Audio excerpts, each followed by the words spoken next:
Xazinem Torkul Tarbiyalash Markazi hammamizning xazinasi.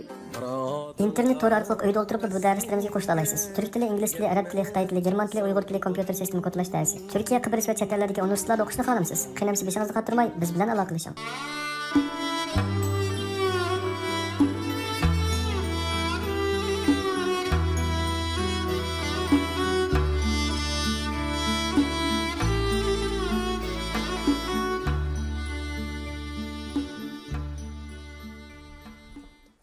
Angliya şekilsiz kurashlarımni to'xtatmayman.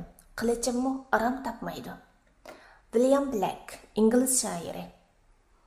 Angliya deyilganda kishilar bu davlatning obrazini har xil belgi bilan ko'z oldiga keltirish mumkin.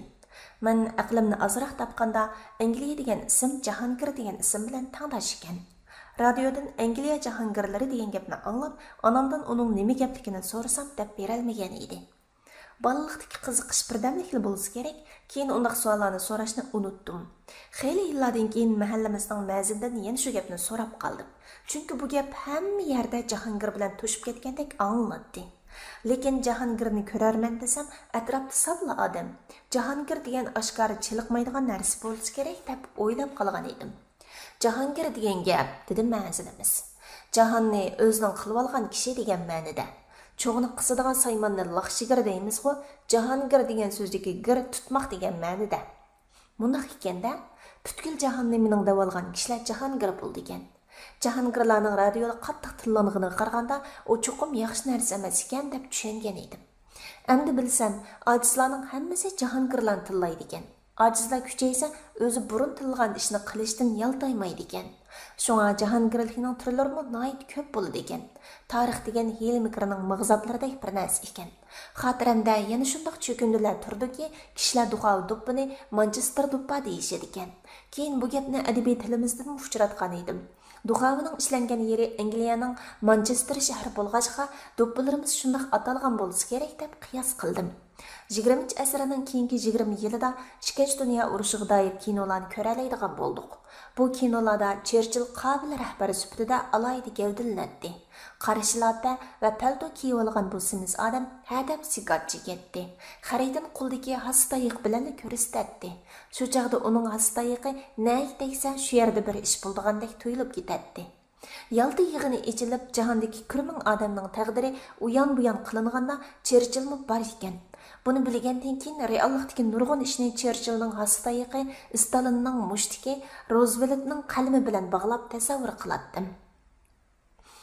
Bizda nurg'un odam o'z bilan Churchill o'tirisidagi yushirin munosabatni bilmaydi. Buni faqat tarixchilar bilan siyosiy qiziqadigan odamlarla tushunsa kerak.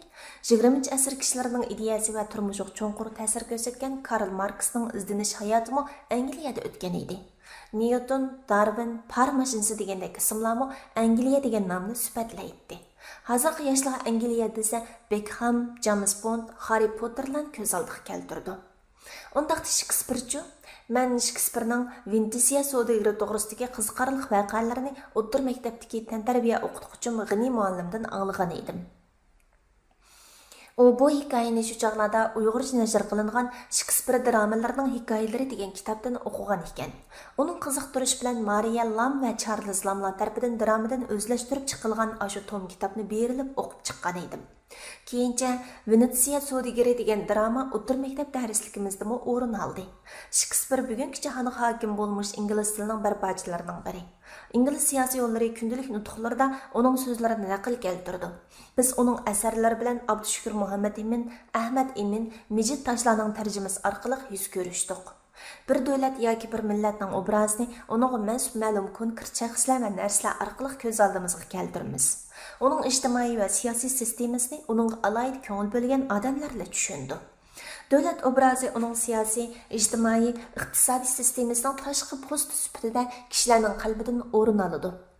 Angliyaning tarixiy va siyosiy qiyofatini mufassal bayon qilish qo'lingizdagi bu kitobning maqsadi emas.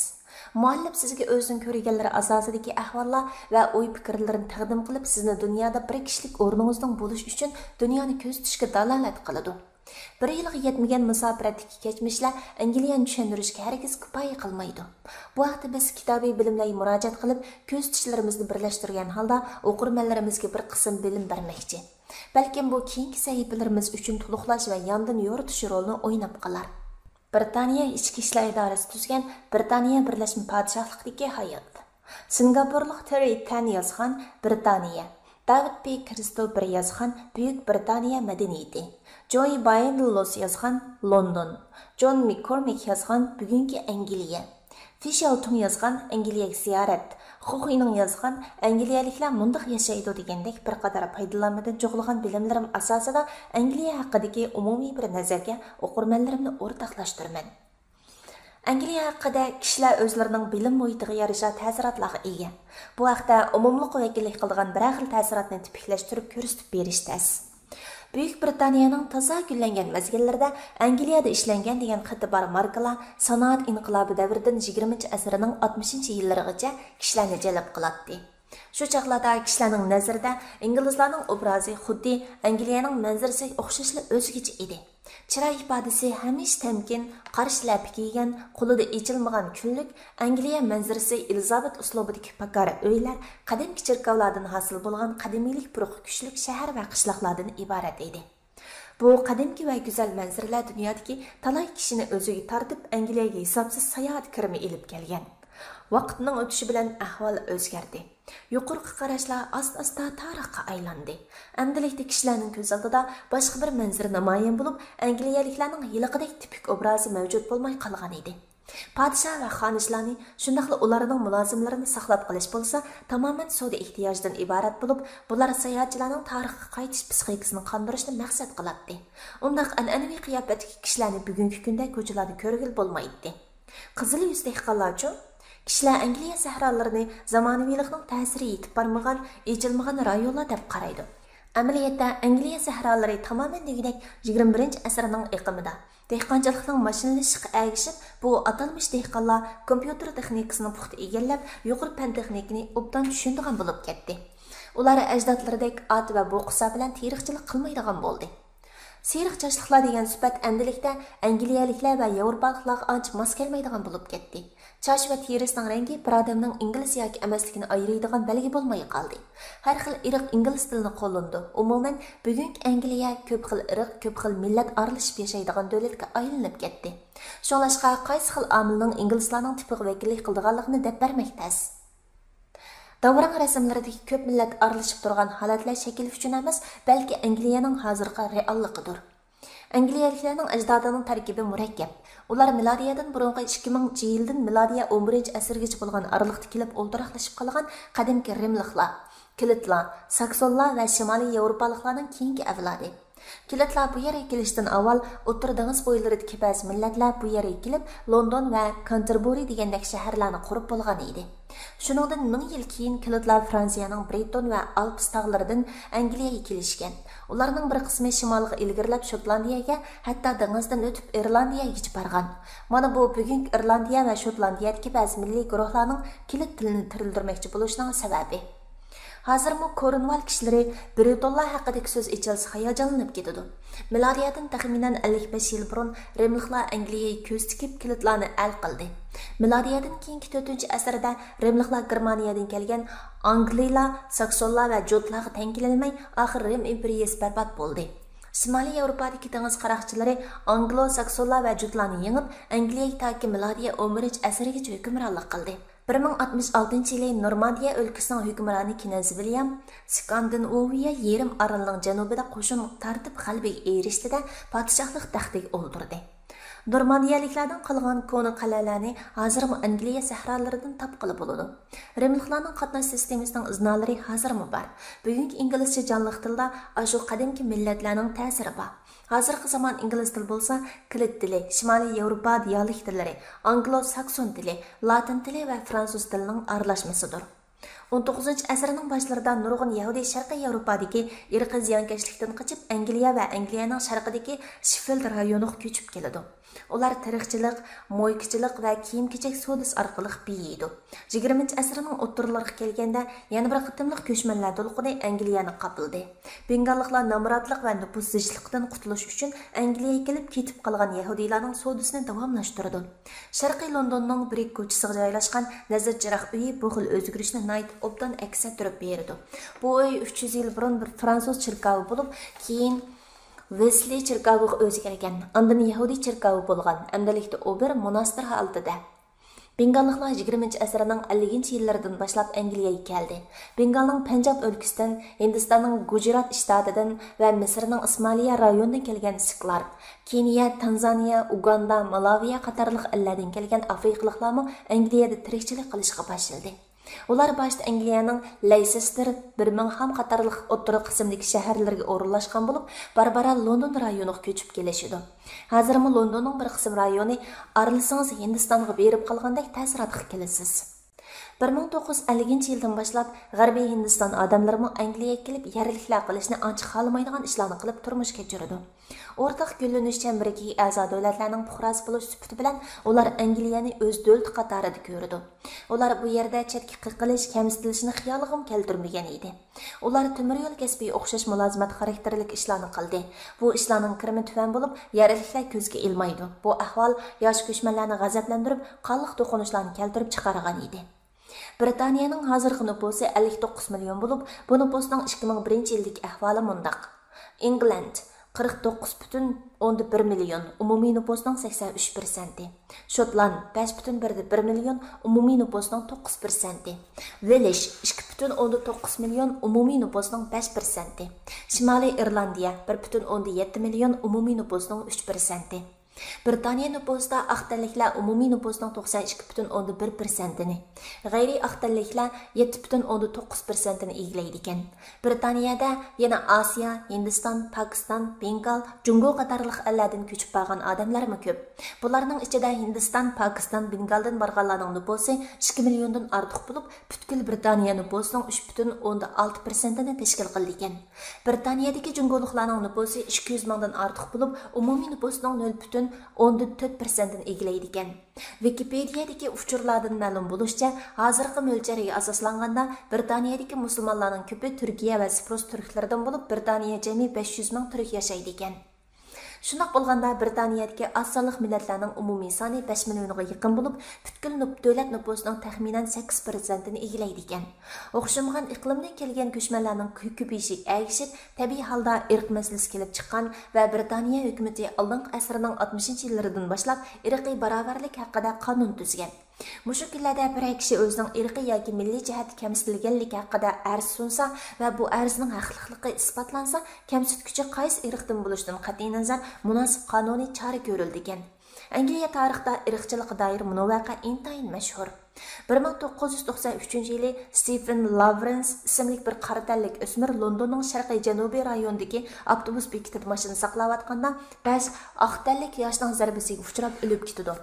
Ular qaratanlik bolaga hech bir bahona sababsiz hujum qilib pichoq tiqdi va uning o'ligini piyodalar yo'liga tashlab qo'ydi. Lekin qotil tuzuk ayblanmay qonun va adliya sohasida irqchilikning mavjudligini oshkorlab qo'ydi. Naq maydonni tekshirgan soqchilar Lawrence'ni o'ldirgan qotillarni qo'g'lab tutishda aktiv bo'lmagan. Uning ota-onasiga qo'pollik qilib dilo ahvolini bilish huquqini rad qilgan. Soqchi doiralari Lawrence sababli irqiy hujumning qurboni emas, balki bir maydon mojaroning qurboni deb hukm chiqargan. Gumondorlar haqida xeyli aniq yepuchi tursimi tekshirib aniqlash ishlariga atay so'z qargan. Soqchi doiralari uchurlarni yushirib bir-biriga chapan yepib o'zlarining xatoliklarini yo'lliq qilib olgan. Shunday qilib bu dilo 1997-yilga surilib oxiri aniqlangan. 1999-yilga kelganda Macpherson doklati e'lon qilinib, soqchi doiralarining bu xatoliklarini odatdagi xatolik bo'lmasdan, balki butun qonun va adliya sohasiga yamrab ketgan tuzumlashgan irqchilikning natijasi deb yakun chiqarilgan. Macpherson doklati tuzumlashgan irqchilikning borlig'ini tan olgan va uni keskin ayiblagan doklad sifatida tera, madaniyat, til farqiga qarab ish tutib, osonlik millatlarning huquq manfaatiga ziyon zahmat yetkazish qilmishlarini qattiq so'tgan. Dokladda irqchilik jinoyat shakllarini bartaraf qilishga oid 70 modellik loyiha o'tirg'i qo'yilib, irqchi soqchilarni tozalash ta'kidlangan. Bu yerdagi tuzumlashgan irqchilik odatdagi fuqarolardan tortib davlat amaldorlariga qadar xufiyan sistemalashgan milliy kamsitish, yaklash va cheklashni ko'rsatdi. Macpherson dokladining muvaffaqiyati shuki, u Britaniya jamiyatidagi irqchilik hodisalarini oshkor e'tirof qilish bilan birga uni ochiq rad qilgan yana bir qutbning borlig'ini ko'rsatdi. Buni irqchilik yoki millatchilik xohishlarini cheklaydigan g'ayriy kuchni topqil bo'lmaydigan mutlaq tuzumlashgan irqchilikqa nisbatan ilg'orroq demay turolmaymiz. Irqchilik qonun, adliya, iqtisod, madaniyat, sahya va tantarbiya, nupus qatorliq sohalar bo'yicha bir irqning yana bir irqqa yurgizgan bo'zaq qilish siyosatidir. Bu xil siyosat barg'ansiri taraqqiy qilib, madaniyat tusini oldi va yangi irqchilik deb ataldi. Buningda bir millatning dot yoki aqlliq bo'lishi ko'p sonliqning madaniyat va qimmat qarashini o'lcham qilib ayriladi. Ko'p sonliq singib ketishni xohlamagan madaniyat to'pi planli holda chatlashtirildi. Biz misol keltirgan dilodagi qartallik bolaning ismi inglizcha, tilimi inglizcha bo'lib, faqat terislar assimilyatsiya bo'lmagan edi. Shundaqdimi u irqiy o'chmanlikning nishoni bo'lib qolgan. Bu insonlarni cheklab turadigan barobar nisbatdagi kuch bo'lmaganda, uning jinoiy qilmishlarining texmi ilgirlab davom qilaveradiganligini tushundirdi. Fan texnikaning taraqqiy qilishi va iqtisodning gullanishi bilan millatchilik yoki irqchilik oxirlashib qolmaydi. Balki yangi tus oladi. Buni bugungi dunyoning vaziyatiga qarasak osonlik tushuna olamiz. Bir kamsitilguchining jismoniy halovati uning erkin vaqtdagidan ko'p yaxshi bo'lishi mumkin. Ammo u boshqalar tartib olsa bo'lmaydigan huquqi orqali o'zining e'tiqodini qo'llab qilishga qodir bo'la olmasligi mumkin. Shuning bilan u haqiqiy insonlik salohiyatidan ayrilib qolishi mumkin. Ba'zilar odatda insonlik millat degan uqumni oddiy tushunuvda nuqul nupus sondagi masala deb qaraydi. Amaliyat o nayt murakkab uqum. Cemiyatshunos David Popino bir taraflamlik holda osonlik millat deganimiz irqiy, ijtimoiy, madaniyat qatorliq jihatlarda farqlanib turadigan, kamsitish va bo'zaq qilish obyektiga aylangan kishilar turkumidir deydi. U yana osonlik millat bilan ko'p sonliq millatning farqi sonining oz ko'pligida emas, balki huquqining oz ko'pligida deb izohlaydi. Ba'zi millatlar o'zi ko'p sonliq turib, boshqa yerga panohlik izlab ko'chib berish tufayli bilinib osonlik bo'lib qolishi mumkin. Masalan, Angliyaga ko'chib borgan bengalliklar yoki turklardek. Ba'zi millatlar o'zining yerlik muhitida ko'p bo'lsa-mu, u yerga yerlashgan ko'chmanlarning avib ketish bilan osonlik millat bo'lib qoladi. Masalan, Amerikadagi indianlardek. Bundan ma'lumki, osonlik millat degan uqum ijtimoiy va siyosiy ma'niga ega.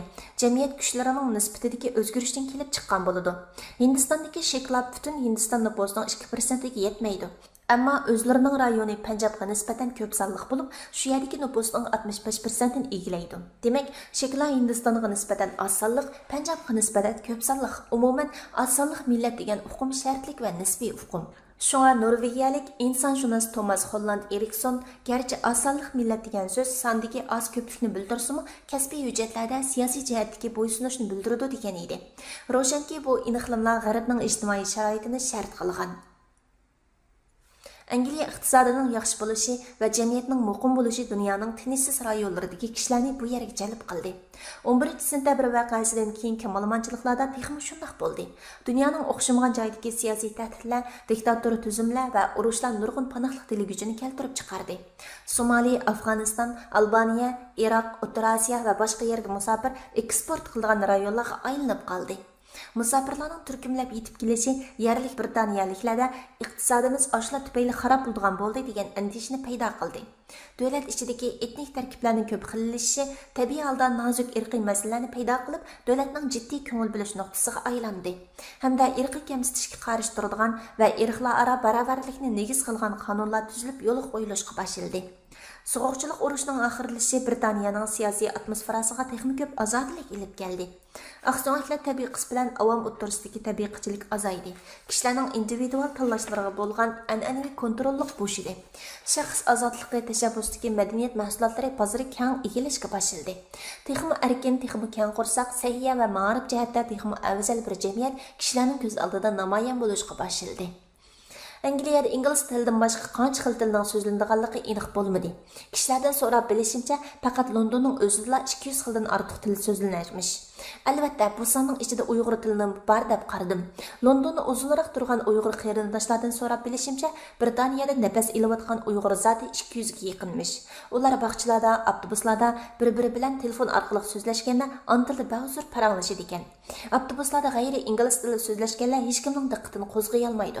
Chunki Londondagi ko'chmanlarning nupusi butkul London nupusining 30% ni egillaydigan bo'lib, dunyodagi musofirlar muzeyi deyishga bo'ladi. Qiziq yeri, Britaniyada qancha millat bor desak, shuncha xil ingliz tili bor deyalaymiz.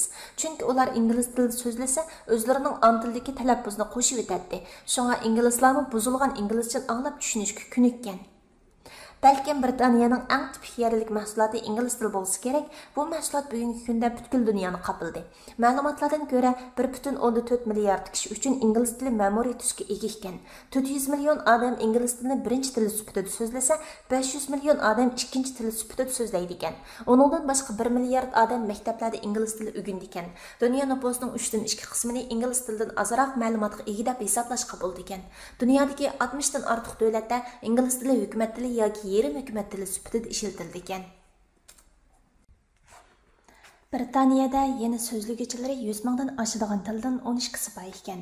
Bulardan Urdu, Hindi, Arab, Turk, Xanzu tillarini misolga olish mumkin. Britaniyada 2000 yillik tarixga ega bir til bor. O Gaelic tili bo'lib, ingliz tilidan farqlanadi. Odatda bu til milodiyadan burungi 14-asrda shakllangan deb qaraladi. Bu tilning egiz bo'lmish gellar Irlandiya, Man Arli, Shotlandiya qatorliq yerlar joylashgan. Milodiya 15-asrga kelganda 800 yillardan keyin Shimoliy Yevropadan bostirib kelgan Anglo-Sakson qabilalari kilitlarni Cornwall, Wales va Shotlandiya taraflariga qo'g'lab o'tgan. Gaelic tillari oilasiga kiradigan Welsh Irlandiya tili, Shotlandiya tili nisbiy mustaqil, bu jo'grafiyalik rayonlarda mustaqil rivojlanib maqalgan. Man Aralni olsak, nufusi 80 mingdan oshadigan bu orolda ingliz tili bilan birga man tili hukumat tili qilindi. Tig' o'zining parlamentiga ega. Welsh tilini alsak so'zlaguvchisi 750 mingdan oshadi. Welshlar asosan degidek sharq tarafdan Angliya bilan chegaralanadigan Welshda yashaydi. Bu til 20-asrning o'rtalarida ingliz tilining hukumat, ma'rif va savdo sohalaridagi zo'magarliklariga uchrab chatlashtirilgan. Natijada Welsh tili chirkov va oilalarda so'zlanadigan bo'lib qolgan. 19-asrda kan va po'lat temir ishchilari bo'lib kelgan ingliz ishchilar Welshlarni chetga qaqqashqa, ularning bir qismi Argentinaga ko'chib ketgan. Welsh tilining chekinishi 1960-yillarga qadar davom qildi. Keyin millatparvarlikning avjilishi bilan kishilar Welsh tili orqali o'zlarining milliy kimligini qaytadan tiklamoqchi bo'ladi. 1964-yili Britaniya hukumati kishilarning bu xohishini qo'llab Angliya radio shirkatining Welsh til tarmog'ini qurib berdi. 1967-yili Welsh til faoliyatida Welsh til qo'g'dildigan til sifatida qonunlashdi. Natijada hukumat hujjatlari Welsh va ingliz tilida yozilgan bo'ldi. 1970-yilga kelganda Welsh tilidagi yerlik gazet, 1982-yilga kelganda televiziya kanali ta'sis qilindi. 1993-yilga kelganda Welsh tili ingliz tili bilan barobar til sifatida hukumat tomonidan muqimlashtirilib, qonuniy va ommaviy ishlarda Welsh tili ishlatiladigan bo'ladi. Welsh tili hozir maktablarda bemalol ishlatiladi. Uzoq davrlik shonliq adabiyot tarixiga ega bu tilda muzika, adabiyot va drama kechiliklari o'tkazilib turadi.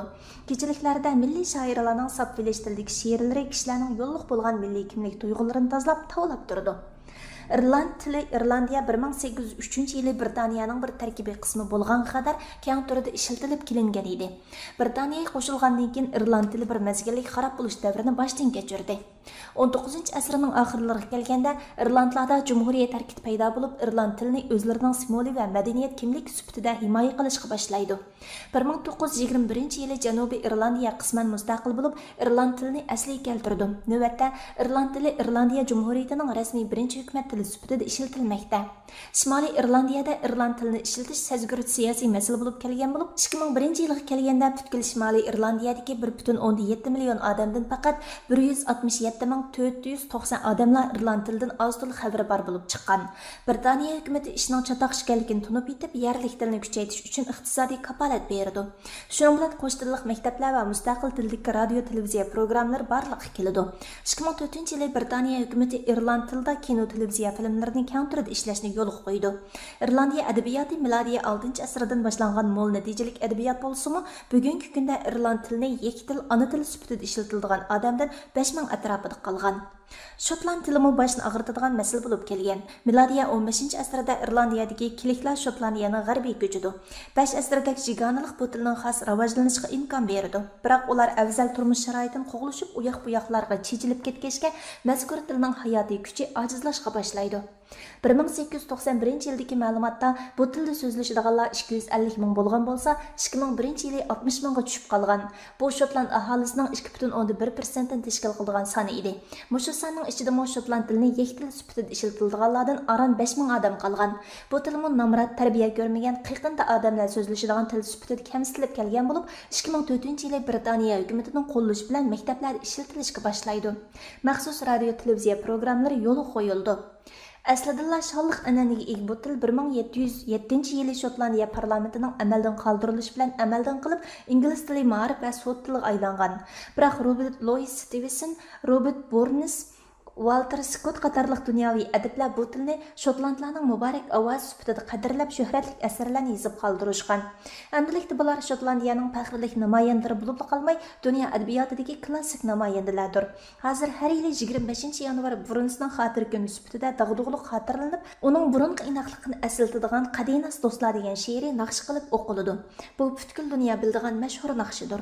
Bugun shoir Tom Leonard va dramaturg Robert McClellanlar bu tilda izchil yiziqchi qilib kelmoqda. Angliya, Amerika, Kanada qatorliq g'arb davlatlari millatlar munosabatini qanday bir taraf qilishga doir tajribalar boy davlatlar bo'lib hisoblandi. Turli shakldagi assimilyatsiya siyosati mushu allarda borliqqa kelib, assimilyatsiyaning turli andisi tayyor pishiqlab ishlangan mahsulotlar sifatida Osiyo, Afrikadagi ko'p millatlik nurg'un davlat tarafidan sinov qilindi va qilinyotidi. Amerikaning har xil millatning afzal iqtisodiy sharoitidagi anglo-sakson madaniyatining dosh qazindi qayintib, yangi mahsulotlarni paydo qilishi anglo-uyg'lanmasi modelini keltirib chiqardi. Yerli xalqqa iqtisod, fan texnika, ma'rif qatorliq jihatlarda yordam berish, til va din tarqitish, asldagi o'ltiroq yerlarni o'zgartirish, nupus qurilmasini qayta tangshish qatorliqlar shu allarda tajribadan o'tgan usullardir. Biroq bu usullardagi insoniyatsizliklardan uchragan va bir qism millatni eritish qiyinlik to'xtaganlikdan Kanada va Avstraliya hukumatlari 1970-yillardan boshlab assimilyatsiya modelidan voz kechib ko'p kulturchilik siyosatini yo'lga qo'ydi. Dunyoning irqiy siyosat jihatdagi yaqinqi o'zgarishiga Avstraliyaning yangidan saylangan zonlisi Rod Mikhail Kevinning yerli xalqdan apu so'rashi tipik bir misol bo'la oladi. Kapitan Cook Avstraliya tuproqqa tunji qadam qo'yganda bu yerdagi yerli xalqning bu quruqlikda yashab kelgani talay asr bo'lgan edi. 1988-yili Avstraliya hukumati bu zamin bayqalganligining 200 yilligini xotirlaganda yerli xalqlar 200 yillik ijara haqqini to'lasin deb to'lashgan edi. 1869-yili Viktoriya shtati yerli xalqlarni qo'g'dash qonun loyihasini tuzib, yerli xalqlarning bolalarini ota-onalari va yurtlaridan ayirib, aqtalliklarning oilasida madaniyatli qilib tarbiyalash siyosatini yurgizgan edi. Tulmi diyonat tusiga ega bu plan keyingi tarix tarafidan xiyonat deb ayblandi va yerli xalqlarning majburlab ilib ketilgan farzandlari o'g'irlangan avlod deb ataldi. Kishilik huquq inson haqlari faoliyatchilarining izchil tanqidlab kelish natijasida oldin qarordagi Zoni John Howard hukumati oshkora apu so'rash taklif qo'yilgan edi. Biroq John Howard taki vazifasidan tushguncha u talabni rad qilib kelgan. Oldingilarning xatoligini keyingilarning ustiga elish bo'lib qaralgan bu masala 2008-yili 13-fevral mushu jihatda va'da berib taxtga chiqqan Rod Mikhail Kevin tarafidan to'liq muayyanlashdi. U mundaq dedi: "Biz ularning oilasi va jamiyatini parchalayotganligimiz uchun ota-onalar, qarindoshlar va oji-singillardan apu so'raymiz. Biz faxrlik millat va madaniyatning xo'rliq uchrashiga sababkor bo'lganligimizdan kechirim so'raymiz." Bu gapdan Avstraliya fuqarosi hayajonli ko'z yoshi qildi. Ahonatli tarixning bu bizni qanday tashlab o'tishni bilish siyosiy yo'ndagi iqtidorning bir turidir. Agar elimizda 10 yillik madaniyat zo'r inqilobi davomida uvol qilinganlar aqlanmasa, keyingi islohot qadami o'ngishli bo'lmas edi. Agar Amerika Martin Luther Kingning tug'ilgan kunini davlat bayrami qilib bekitmasa, Washington qatorliq shaharlarga fuqarolar huquq obidasini tiklamasa, tarixdagi nomusliq sahifalar yuz kelgil bo'lmaydi. Demak, keng qo'rsoqlik kelajakning eng yaxshi siyosiy tasmayisi. Ko'p millatlik davlatlarda ko'p kulturchilik siyosatini yurgizish yangi bir yuzlanish bo'lib qoldi. Ko'p kulturchilik degan nima?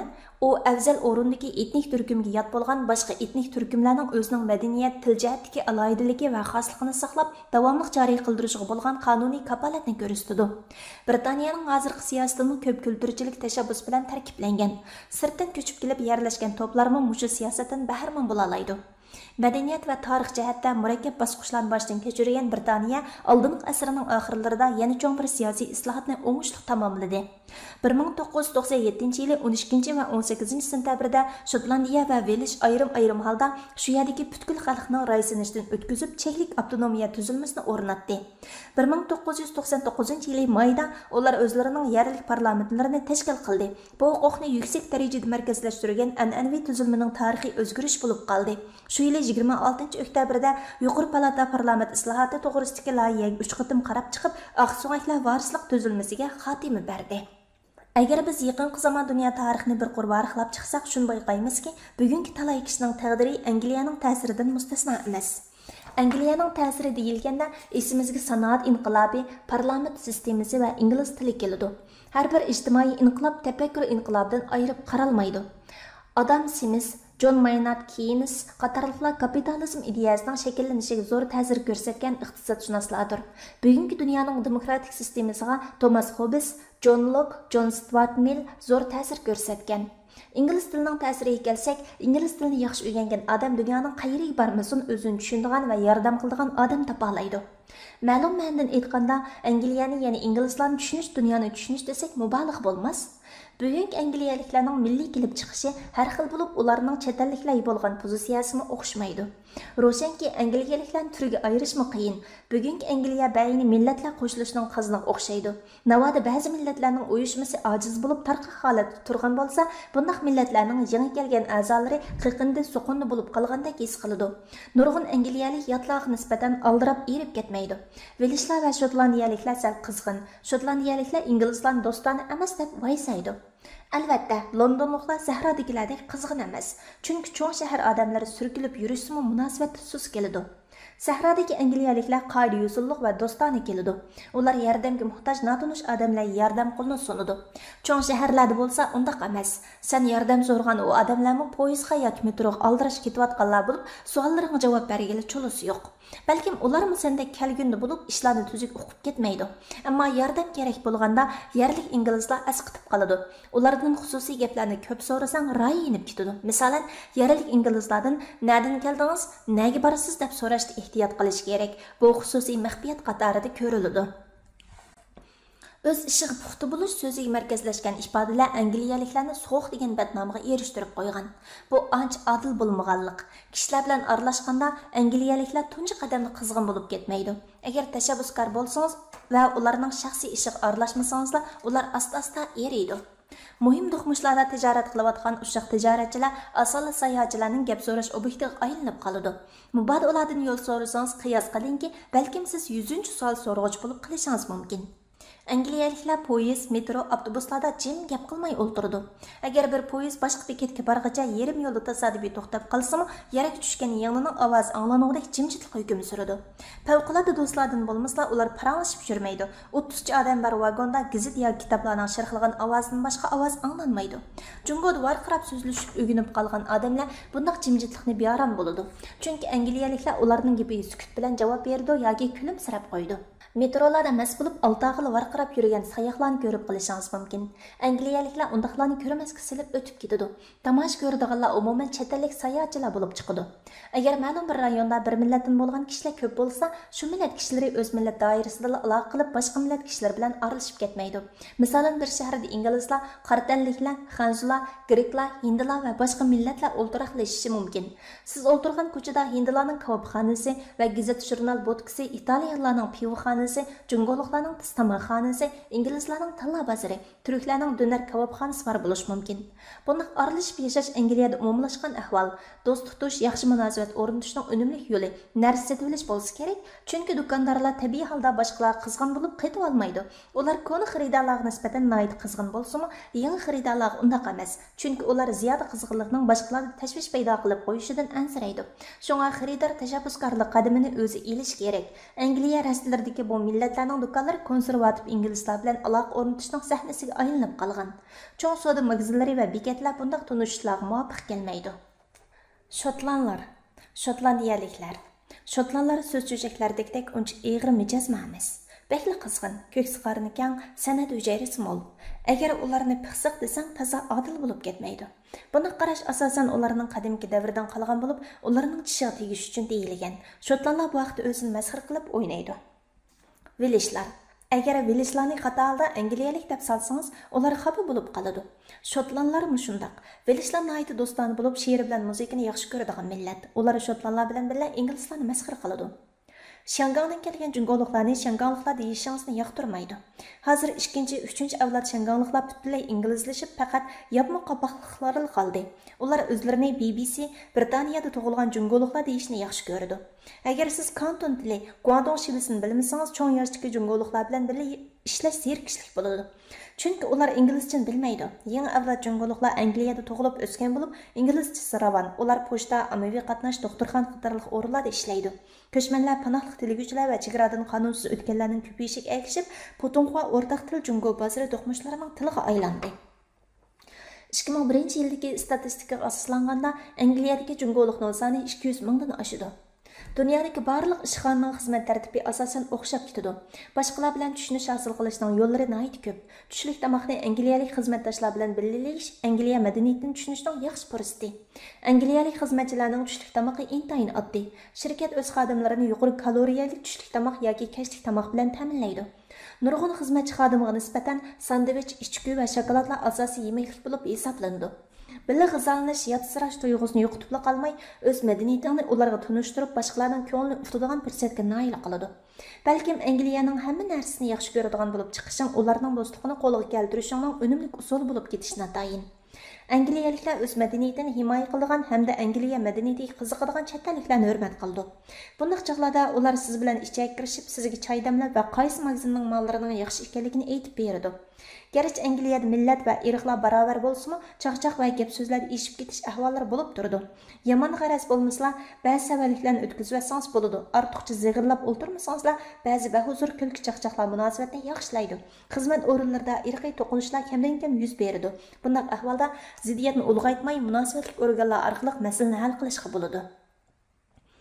Angliyaliklarning mijoz qiziq. Bir qarasa shunday hech mijoz, bir qarasa shunday yumoristik. Mayli shotlandlar, velishlar yoki inglizlar bo'lsin, xalqni kuldirish usti bo'lib o'zini mazoq qila oladi. Shunga kishilar amerikaliklarmi o'zlarini mazoq qila olgan bo'lsa, psixika doktorining oldiga berib yurmagan bo'ladi deyishidi. Agar bu uch millatning alohidligini chaqchaq bilan yakunlashga to'g'ri kelsa, shotlandlarni qiziq, velishlarni romantik, inglizlarni sovuqqan deb sifatlash mumkin. Turmush yumor bilan so'rilgan. Angliya taratqullaridagi ko'plagan e'lon davron qaysi xil tovardan uchirib bermasin, ozroq cheqivaldi xususiyatga ega. Balkim hech qanday xalq angliyaliklardek o'zini masxar qila olmasa kerak. Men o'sgan muhitda cho'nglarni hurmatlash an'anasi nihoyat kuchli bo'lib, cho'nglarga chaqchaq qilish behurmatlik hisoblandi. Ammo men Angliyada nurg'un muisbitning hayyorliklarini ko'rdim. Angliyaliklar kamsitish xarakteridagi so'zlarni ko'p holda o'ziga qaratib aytadi. Bunday taraflarni televiziya ekranlaridan ko'p uchratqili bo'ldi. Bosh personajlar hamisha chichiq nojilarni qistirib, uchisig'i sangil-sungil kiyimlarni kiyib, rap-rap qiyofatda sahnaga chiqishadi. Kulki oldida har qanday narsa cheqilg'il bo'lmaydigan darajada surlik bo'lib ketmaydigan ruhga ega. Bir chaqlarda King's Cross metrosiga va Paddington poyezd stansiyasiga o't ketganda ofatga uchraganlarning oila tavobatlari o'zlarining bu balo qazodan o'tib ketish ishonchisini o'zining jimji chiroy ifodasi bilan namoyon qilgan edi. Ommaviy maydonlarda urushish angliyaliklar yot qiliq. Agar bir xil mulozimatdan rozi bo'lmasa, urushib yurganning o'rniga adab bilan baho berib ketib qoladi. Hatto mulozimat sifatini taftish qilgan organlarning xaridorlarning bu tarafini tanqid qilishga majbur bo'lgan. Angliyaliklarning bunday qilishning to'g'ri xatoligini ayirib o'tirish bizning ishimiz emas. O'zingiz uchragan nahaq tufayli vari qilsangiz, boshqalar sizga qiziqib qaraydi. Bu qarashdan sizni tarbiya ko'rmabdi deb ayblaganlik chiqib turadi. Angliyada er-xotinlarning biri ishlaydi ekan. Hozir har ikkisi ishlaydigan oilalar ko'payib o'tibdi. Odatda oilalarda birdan 2 bola bo'ladi. Bankadan qarz olib uy sotib oladi. Ko'ngil ochganda ko'p holda qavoqxonaga berishdi. Hafta oxirlarida oila bo'yicha birga dam oladi. Yilda 2 oy kanikollab chiqishadi. Ailelardagi boy kambag'allik farqi faqat ularning uyining qaysi rayonda ekanligi, aram elish shaklining qandaqligi, kanikol o'tkazadigan yerini tanlash qatorliq jihatlarda ko'rildi. Angliyaliklar ko'p holda o'zlarining qimmatli vaqtlarini Gretsiya va Italiyada o'tkazishni yaxshi ko'radi. Angliyada oila a'zolarining soni oz bo'ladi, chunki yoshlar iqtisodiy jihatdan mustaqil bo'lgan hamon oilasidan ayrilib mustaqil yashaydi. Oila a'zolari sirtqa o'pchi tomoqqa chiqqanda xizmatdagi farzandlar bilan ota-onalarning hisoboti ayrim bo'ldi. Ota butkul oilasining istimoli uchun pul to'laydigan ish Angliyada kam ko'rildi. Tadqiqotlardan ma'lum bo'lishicha, xizmatdagi bolalar ota-onasidan ayrilib turadigan ahvollar asta-asta o'zgarib, uy o'choqliq bo'lguncha ota-onasining uyda turishni xohlaydigan bo'lgan. Chunki uy ijarasi qimmat bo'lganning ustiga, u uyda uni birda va kir kiyimlar bilan muzdek sovuq tomoq kutib turdi. Bu hal ota-onasi kulib turib eshik ochadigan illiq oila yetamdi. Ba'zilar bu ahvoldan ansirab, onalarning farzandlariga haddan ziyoda kuyinishi, ularning nikohlanishdagi mag'lubiyatiga sabab bo'lmamdi deyishidi. Bunday hodisa davomli avjalanmi yo'q, bu bo'ytaqlar turalg'usining ijarasi arzonmi yoki qimmatmi, xizmat va turalg'ularning mulozimati mukammalmi emasmi degandek masala yechitildi. Avlodlar mustaqil turmush qo'yib berish ularning baldiroq pishib yetilishiga foydali bo'lib qolmasdan, ularning oila qurishimi oson bo'ladi. Odatda to'liq o'rta maktabni bitkazib, oliy maktabga kirish oldida turgan yoshlar bekor vaqtidan foydalanib sayohatga chiqishni tanlaydi va bu orqali yot muhitning turmushini yashab boqadi. Balalar ota-onasining cho'ntiga qo'l so'zmasa, ular ballarning qonqib yurishlarini to'sib ketmaydi. Turmush ma'nili bo'lishi kerak, har bir daqiqani zoya qilmaslik kerak degandek gaplarga angliyaliklar ancha e'rod qilib ketmaydi. Ularcha bu hargizmi balalarni o'z mayliga qo'yib o'tish bo'lmasdan, balki ularning turmush nishonini o'zi tanlash uchundir. Pul topmaydigan balalar ota-onalarning nazarida sayohlarga kirmaydi. O'ttir tabiqadagi nurg'un ota-ona balalarini xizmatdan burun sayohatga chiqib, kishilik hayot haqida izlanib ko'rishga rag'batlantirdi.